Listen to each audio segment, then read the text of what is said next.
What's up, folks? Back with another reaction, back with some more Roxette.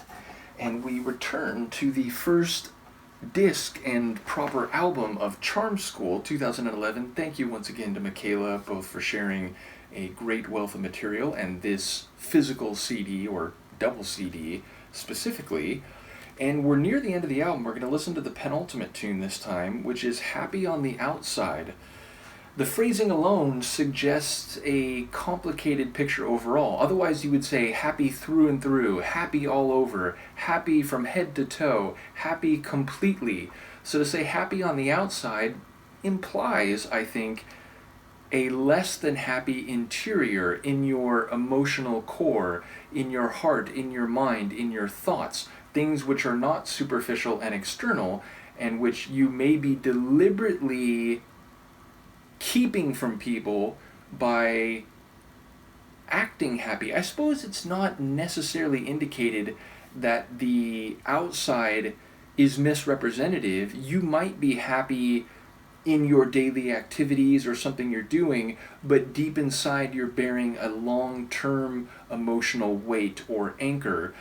But yes, I think a more likely interpretation is that the external happiness is masking and thus in some ways deceiving others about your internal emotional state. Now that could be non-selfish. You could not want to spread an unhappiness, and therefore you could act happy outwardly on your outside because you don't want to ruin an experience or make others worry about you.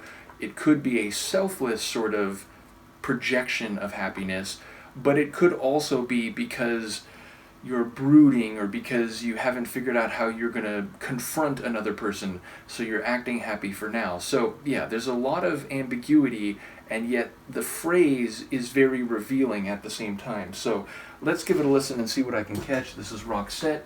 The song is Happy on the Outside, and it's the penultimate tune on their 2011 album Charm School.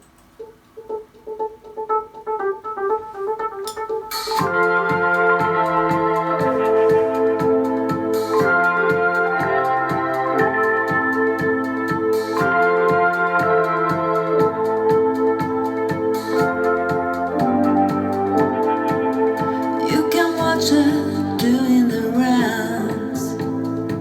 She's there for everyone, throwing kisses, making plans for midnight men, morning suns. Well, did the wine make her dance? No, she's always been the star. She's got that riddle in her smile, but a burden in her heart.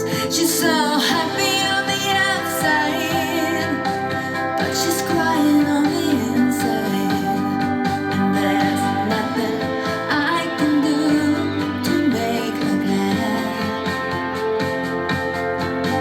So happy on the outside, hurting on the inside.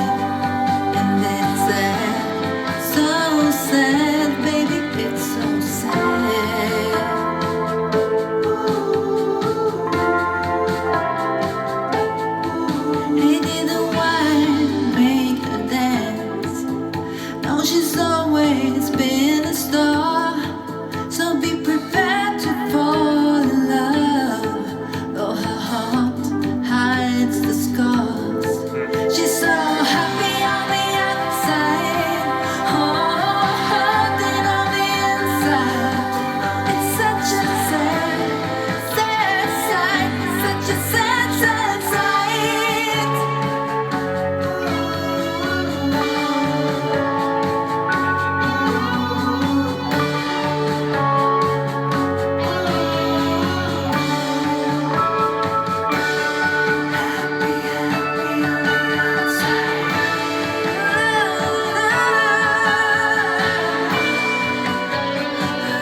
but she's crying on the inside, and there's nothing I can do to make it right.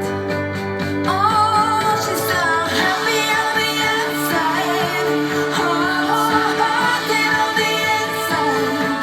It's such a sad, sad sight, such a sad, sad sight. Such a sad sight. Oh,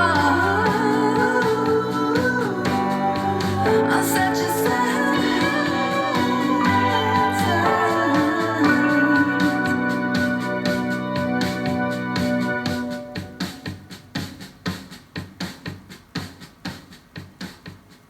I do like that drum rhythm. It's a little, not atypical, but it's not like a straightaway, like rocking beat. It's not, like a four to the floor like dance beat. It just had this sort of syncopated cycling to it. But okay, so lyrically, I think it was very much in the vein I was thinking in advance, but it does sound like she's bearing a great weight in her heart and is crying on the inside, as Marie says. So definitely not one where it feels the external happiness is particularly genuine, but it's in fact like masking the pain.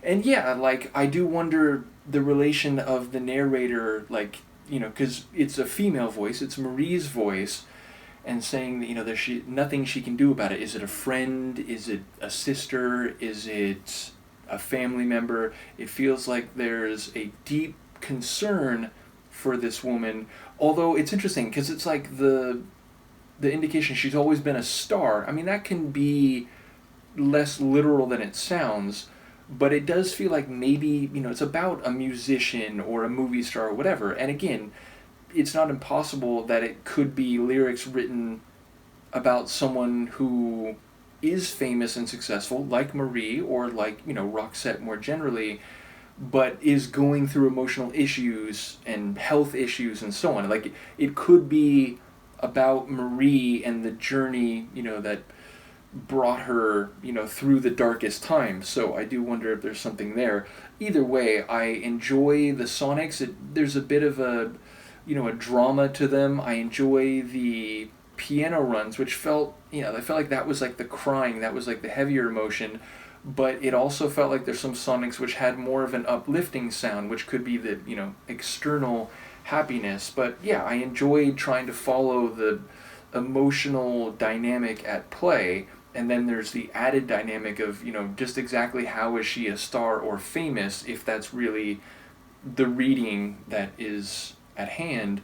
And, again, what is the relation of the narrator to her? So, yeah, I do wonder what burden she's carrying, and I do wonder, if this is somewhat autobiographical or, at the very least, representative of people who are on the surface very successful and, are smiling when they talk to people in public or, have appearances, but then, are carrying this weight which maybe they feel like they can't externalize because, that'll be problematic for, other people around them. So either way, I think it's a sweet tune, and I wonder what is happening. Do let me know. Once again, thank you to Michaela. We have one more track on the album proper, and then I do think the suggestion, at least among a couple people, was that the live stuff we can come back to and we should move to the next proper chapter. So again, I'm up for whatever the consensus among the Roxers is, and indeed, big shout out once again to all the Roxers. I appreciate that most of you, even from the early days, are still here, still journeying with me, and still enjoying Per and Marie. And again, let me just lament that I'm not going to be able to see them or to see Per and someone singing in Marie's stead in a month or so's time, or like a month and a half, whatever it would be. So yeah, I am still bummed out about that, but who knows, maybe at some point in the future. In any case, let me know what you think here, and I will see you next time. Peace.